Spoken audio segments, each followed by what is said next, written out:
はいどうも、マフィア梶田です。本日はこちらの梶田ガレージ、梶田シェルターからお届けしておりますが、はい、見ての通り私の愛車、チョッパー、ショベルリジットのチョッパーバイクですね。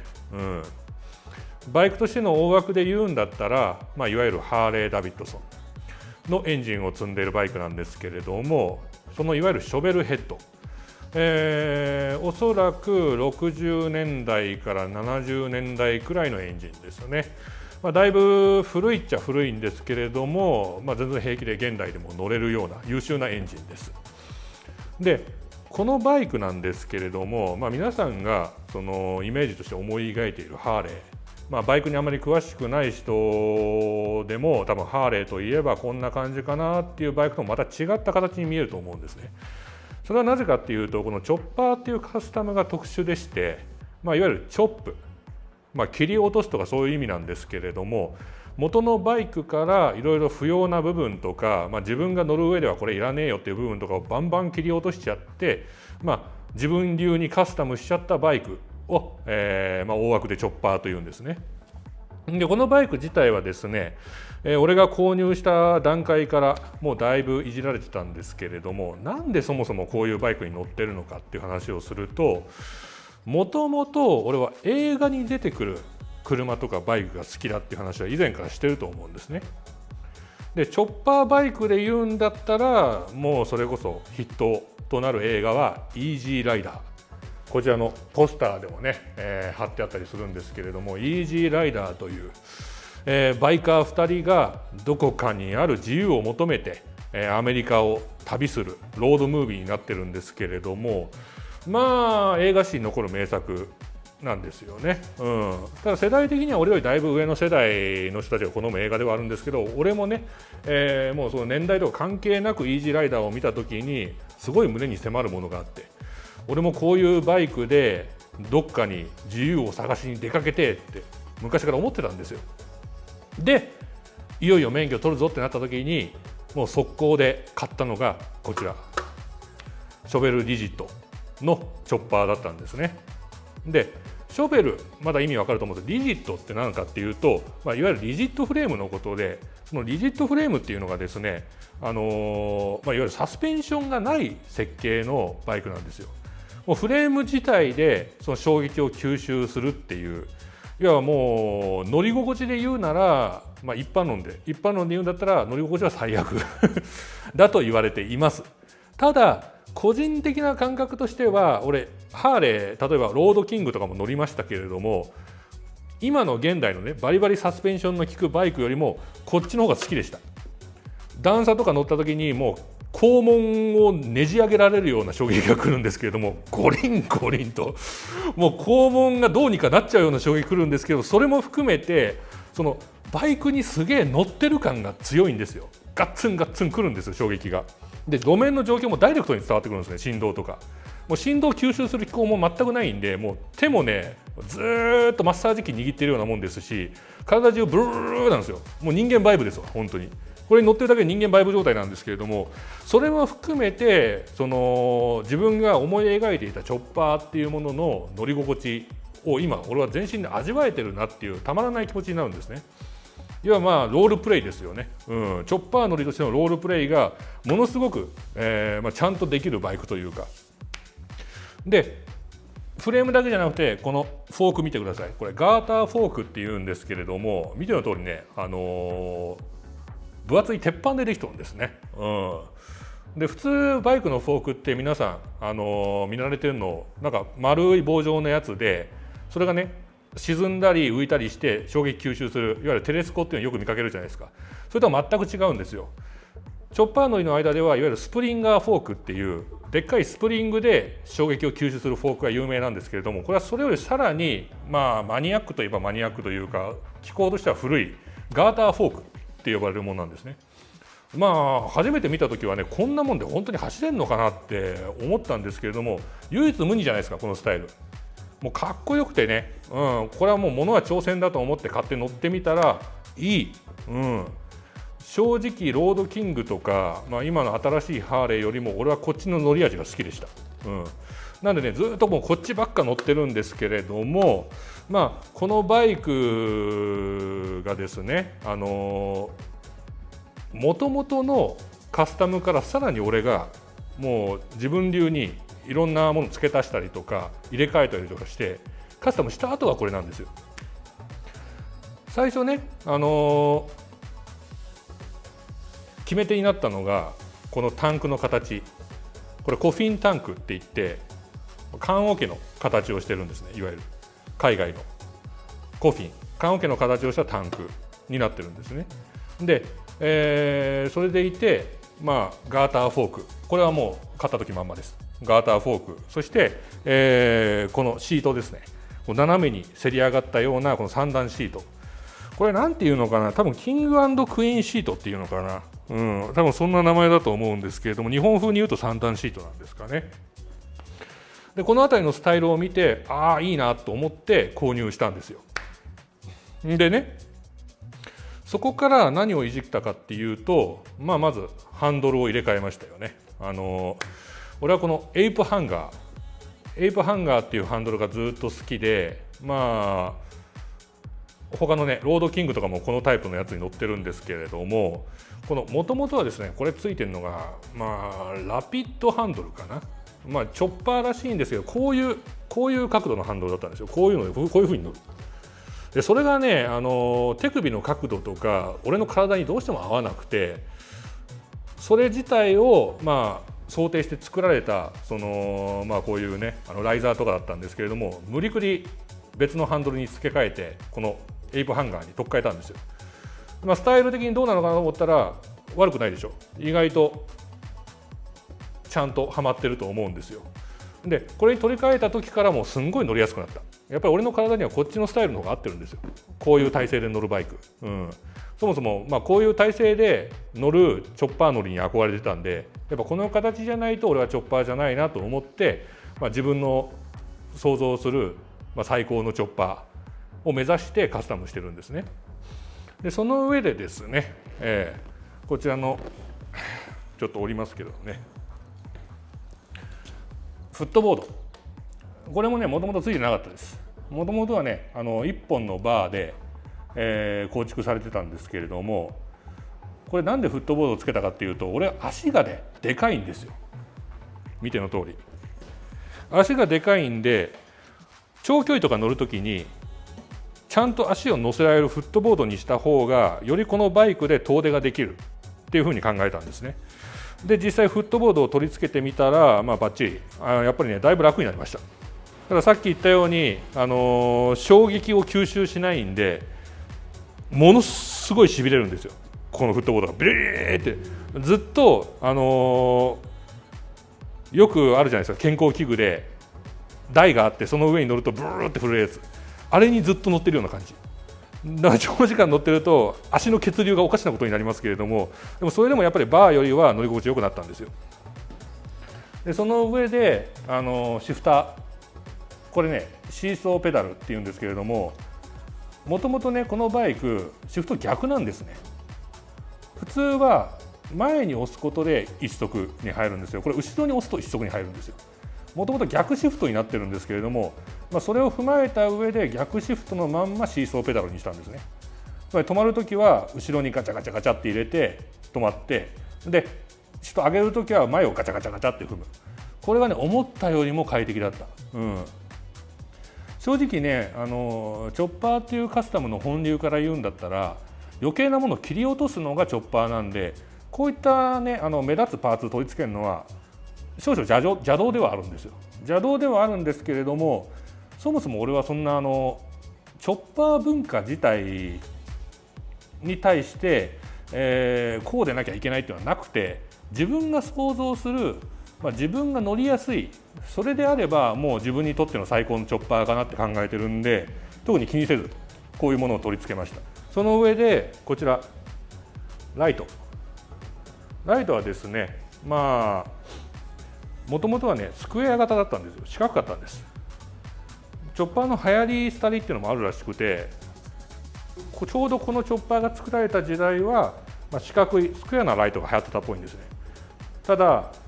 俺はやっぱ丸めが好きなんですよ。車もそうですけど丸めのライトが好きで、こちらの丸めのライトを後から取り付けました。もともとスクエアのライトがついてるところの、ステに取り付いてるんですけど、このステを電のこで切り落として、でそこからこの丸めのライトを取り付けました。で、あとは大きなところで言うとこの CC バーですね、この CC バーを取り付けたんですよ。もともとついてたものはいわゆるトライデントっていう、3つ、こういう尖ったね棒が突き出してる、漢字の山みたいなやつがついてたんですけれども、それがいまいちね好みに合わなくて、俺が好きなのってこういう長い CC バーにこの銃剣バイオネットがくっついてるタイプのチョッパーだったんですね。昔映画で見てから、うわなんだこの改造ってもう一目惚れして、いつかそういうバイクに乗るぞって思ってたんで、これね CC バーを購入して、その上でここについてたもともとの銃剣がね劣化してたんですよ、だいぶ。というか取り付け方法が良くなくて、簡単に銃剣が外れるようになってたんですね。それね違法なんですよ、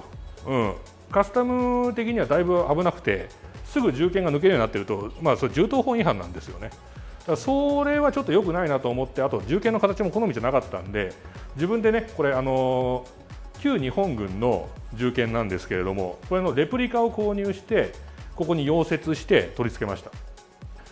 でなんでレプリカなのかっていうと、実物の銃剣って銃刀法に引っかかるんですよ実は。だからね剣の部分を折ったりしないとダメなんですよ。もちろん刃を落としてね。でもそうなるとちょっとね見栄え的にいまいちで、やっぱちゃんと銃剣が取り付けられている状態がいいなと思って、レプリカの合金製のやつを取り付けてるんですね。だからこれ切れないです。切れないし加工気をつけないと折れちゃうんですよ、鉄が弱いから。でもねそれをうまいこと取り付けて、カスタムとしてちょうどいいところに落とし込みました。でこれねチェーンがついてるんですけれども、これをね脱落防止のためにつけたんですが、ちょっとアクセントとして結構危ない感じでしょ、いい感じでしょ、なかなか悪な雰囲気が出てていいと思うんですよね。でその上で、こちらのサイドバッグも自分で買ったやつを取り付けましたし、あとはオープンプライマリーですかね。このオープンプライマリーっていうのはこのベルトが丸出しになってる改造のことを言うんですけれども、本来ここってカバーかかってるんですよ、普通のバイクだと。でもねそのカバーいらねえから外しちゃって、この丸出しのベルトで走ってるんですね。これいい音出すんですよ、カバーがないし、あと鑑識クラッチって言ってシャカシャカシャカシャカシャカシャカって音がするんですね。それが非常に気に入っていて、でここもね結構雑に針金で巻いてるでしょ。これねボルトが脱落しないように昔レースとかでよくあったらしいんですけれども、針金巻いてそれぞれの締めを補強してるんですよ、ボルトが落ちないように。だからこういったカスタムもチョッパーならではかなと思いますね。であとはこちらのテールライトとか、これもね、コフィンタンクに合わせて缶桶型のものを取り寄せて取り付けました。もともとは別のライトついてたんですけれども、やっぱ統一感が欲しいというか、ちょっとコンセプトが欲しいなと思って、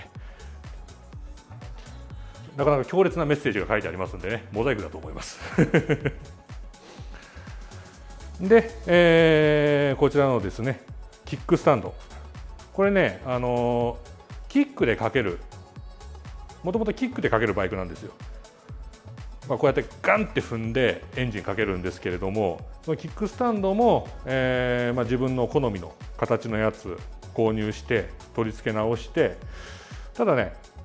キックスタートだけだと、こういったバイクトラブルが多いんですよね。やっぱなんだかんだいきなり止まっちゃったりとかもしなくはないんで、そういった時の非常用にちゃんとセルスターターもつけました。ボタン一つでキュルキュルキュルでかかるようになってます。つまりチョッパーでありながらすごく乗りやすいチョッパーに仕上げてるんですね。ガチガチのチョッパー乗りから言うとこれも邪道かもしれないんですけれども、さっきも言ったように俺はガチガチのチョッパー乗りではなく、あくまでチョッパーというバイクのスタイルそのものが好きなんで、自分の考える最高のチョッパーを目指すためにこういったカスタムにしています。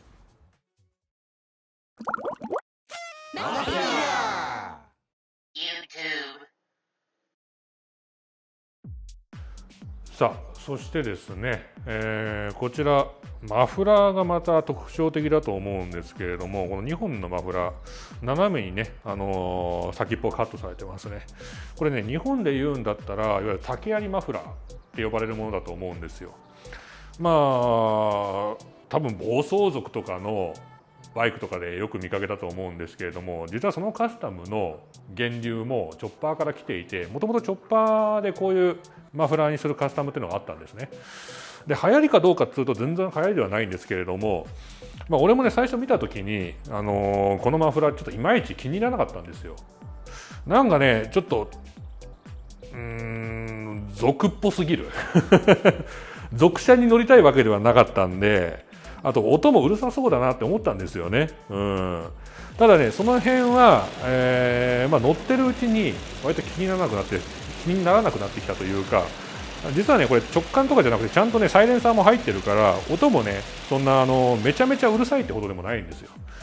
だから最初見た印象ではバリバリジャンジャンバリバリみたいな音がするのかなと思ってたら、意外とね、アイドリングを安定させるとそんなでもないから、これでもいいかなと思ってるんですけれども、欲を言うならそのうち何かここの形をもっとね、特殊な、例えば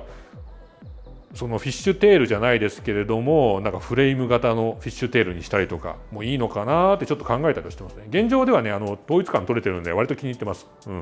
全体のバランスで見たら割と悪くないんで。でここ斜めにせり上がってるでしょ。皆さん多分雨入りそうだなって心配になると思うんですけれども、走ってる間はいいんですよ。ここからずっと排気出てるからそうそう簡単にジャバジャバにならないんですけれども、確かに止めてる時に雨浴びるとここからじゃんじゃん入っちゃうんで、そういう時どうするかっていうと、もうここにメットをかけちゃいます。ここにメットをかけて止めておくんで雨が入らないというね、これはライフハックですチョッパーに乗る時もライフハックとして覚えてください。でですね、一通りねこのバイクの特徴的な部分は、簡単にではありますけど紹介してきましたけれども、このバイクね乗ってて何が愛おしいかっていうと、やっぱりね手がかかるんです。今のバイクみたいにもうたまにディーラーにメンテナンスで預ければ大丈夫よって感じじゃなくて、乗ったら乗るたびにどこかしらガタがきます。それはねパッと見では気づかないようなところが緩んだりするんですよね。でそういった部分をちゃんと自分でメンテナンスしていって、で本当に自分のバイクにしていくっていうのがある意味では気に入ってるところで、もう本当に具体例とか挙げると、走ってると振動でねここのねネジが緩んでくるんですよ、このハンドルの。でね気づくとねハンドルがねこんくらいの位置に移動してるんですよ、こんくらいの位置にでどういう時に気づくかっていうと、あれウインカーのところに親指届かないなってなるんですね、走ってる間にハンドルが伸びちゃってて、いつの間にかハンドルがこっちにグーンって伸びててウインカーに指が届かなくなってるんですよ。これねちょっとね間抜けに思えるかもしれないんですけれども、そういったところがまた愛おしい。個人的には乗っていてしょうがねえなまた緩んでいるこいつっつって、締め直すんですね。ガンってはめてギュッギュッて締め直すんですよ。はい、というわけでね俺のチョッパーについて、簡単にではありますけれども気に入っているところや、カスタムしたところなんかを紹介してきました。最後にね実際にかけるところをお見せしてお別れしたいと思います。キックスタートはね、皆さんよくねガンガン蹴ってるところを見ると思うんですけれども、でもあんま見ないか最近は。バイク好きな人は見るかもしれないですね。いきますよ。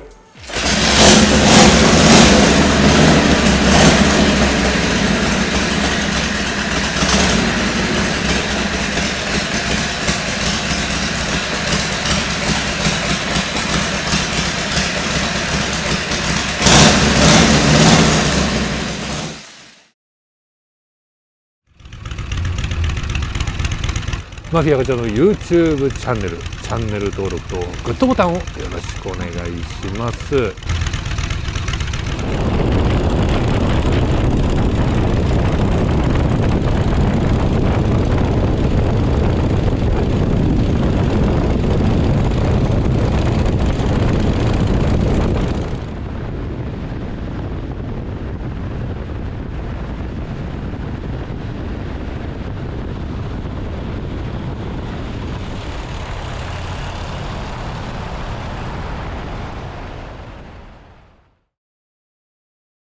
チャンネル登録とグッドボタンをお願いし